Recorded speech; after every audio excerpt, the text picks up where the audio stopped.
Hello, my name is Ritu Sampij, and in this presentation, Dr. Leslie Frankel, Caroline Benacuno, and I will be speaking about our research regarding the relationship between COVID-related parenting stress and parent mental health. First off, we hypothesized that if there is an increase in COVID-related parenting stress, then there will be an associated increase in parent mental health symptomatology. But in order to examine whether this hypothesis holds true, we first had to come up with a way to measure parents' perceived level of COVID-related parenting stress. In our opinion, COVID-related parenting stress was so unique to families during the pandemic that it warranted its own novel scale. As a result, our major goals for this study included using exploratory factor analysis to create a new scale regarding parents' COVID-related parenting stress, and then to examine whether our hypothesis holds true regarding the relationship between such situational stress and parent mental health symptomatology. There are numerous ways that COVID-related parenting stress is unique to parents during the pandemic. With the rise of this infectious disease, parents became suddenly responsible for protecting their families from the virus, as well as for dealing with the absence of childcare resources and children's school closures. They also became increasingly socially isolated from their traditional support systems because of the quarantine and stay-at-home orders. Also, many parents experienced a shutdown of their workplaces, and some parents even lost their jobs due to the pandemic. All of these unique pandemic-specific stressors contribute to and exacerbate parents' perceived level of stress during the pandemic. Here we have used Bronfenbrenner's ecological systems theory to show how the systems that families existed in before COVID-19 changed drastically during the pandemic. COVID-related parenting stress is far different from normative family stress because of these unique changes to families' environments. For instance, schools transitioned to an online setting, childcare centers were closed, offices were closed, children's activities were canceled, and families entered quarantine, which contributed to their social isolation. With the rise of virtual learning in place of traditional in-person schooling, with the rise of telemedicine in place of visits to the pediatrician's office, and with parents' jobs becoming remote, typical everyday functions, which were once separated into different environments, suddenly merged into one single setting, which was the home. On the left is a textbook figure of Bronfenbrenner's ecological systems theory that is representative of families before the pandemic. Because of the unique changes to families' environments, the formerly separated systems such as the exosystem, mesosystem, and microsystem have all blended together in an unprecedented way, which leads to an increase in parenting stress. This uniqueness therefore warranted a novel scale to measure parents' level of COVID-related parenting stress in light of the changes to families' everyday environments. In line with the sudden changing of systems, parents were also required to manage several roles, such as being an employee, an educator for their children, and a caregiver for their families. And this contributed to parents' experience of stress, increased COVID-related parenting stress, and to the uniqueness of the pandemic situation. In essence, because of the aforementioned unique stress-inducing changes to families' lives, especially parents' lives during the pandemic, there is a pressing need to measure parents' perceived level of COVID-related parenting stress, which led us to develop this novel scale. Next, Caroline will discuss the results of the study.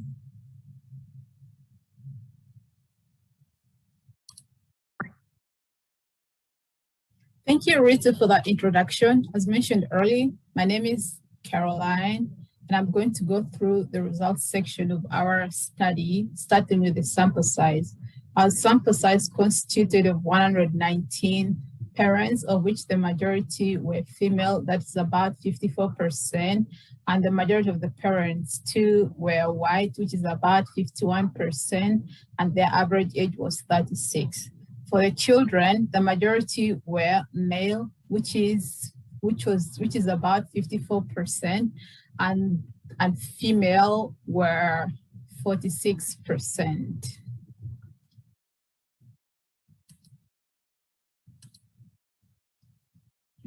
So we first performed an explanatory factor analysis to create a COVID-related parenting stress scale. The COVID-related parenting scale had 11 items, of which 8 items loaded into the family stress subscale and their factor loadings range from about 0.49 to about 0.73. Then the 3 items loaded onto the job of financial stress subscale and the factor loadings range from 0.45 to about 0.67. So in order to test our hypothesis, we carried out 4 multiple regression models. Our main dependent variable was parental mental health, which constituted of anxiety and psychological distress. Then the main predictor was COVID-related parenting stress scale, which constituted of job stress subscale and family stress subscale. Our control variables were income level, educational level, and parental gender. Then initially, we had also carried out a moderated multiple regression analysis in order to test the effect of child temperament between the relationship of parental mental health and COVID-related parenting stress, and there were no significant findings. So for table 1, our main dependent variable was anxiety, and we had carried out 2 models of which anxiety was the dependent variable. So for model 1, we had 4 predictors, of which the main predictor was COVID-related parenting stress scale, and then the control variables. Only COVID-related parenting stress scale and gender were statistically significant. That is a 1-unit increase in COVID-related parenting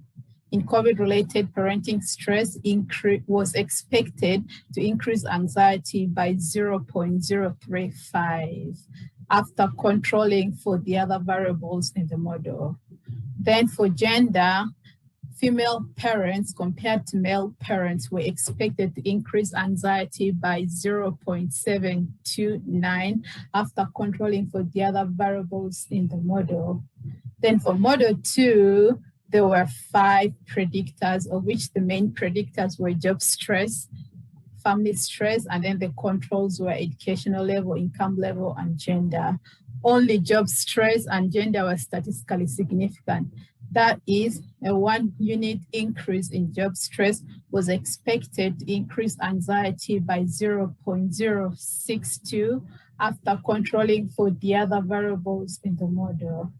Likewise, female parents compared to male parents were expected to increase anxiety by 0.788 after controlling for the other variables in the model. In a nutshell, it means that COVID-related parenting stress and gender increased anxiety.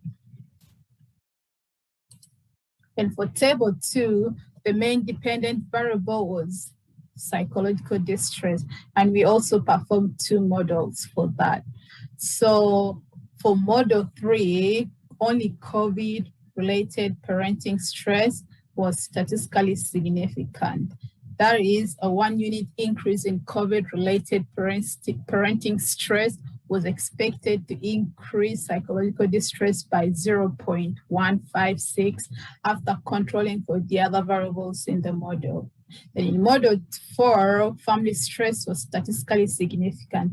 That is, a 1-unit increase in family stress was expected to increase psychological distress by 0.144 after controlling for the other variables in the model. In summary, COVID-related parenting stress increased psychological distress. Thank you. I'll pass the next section to Dr. Franco.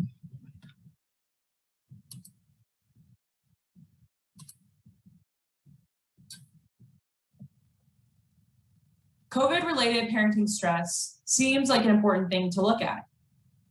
It's related to parent anxiety symptomatology, as well as psychological distress. And that's even after controlling for things like education, income level, and gender.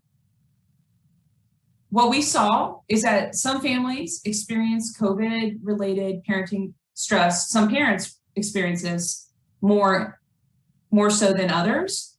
And we believe in our lab that some parents will continue to experience this stress more than others going forward.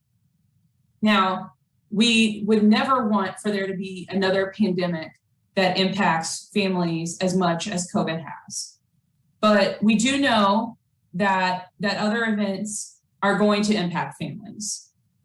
And sometimes we believe that specific measures are important in order to look at parent stress during these events. So for example, after a certain hurricane or natural disaster, tsunami, something like that, it might be important for researchers to develop specific measures that measure parent stress during that unique event. During COVID, it probably was important to look at the specific nature of this event and how it was impacting parent stress, rather than to look at more general existing measures of parent stress. And then, the reason behind that is to intervene in helpful ways that really target the areas of concern and stress for parents.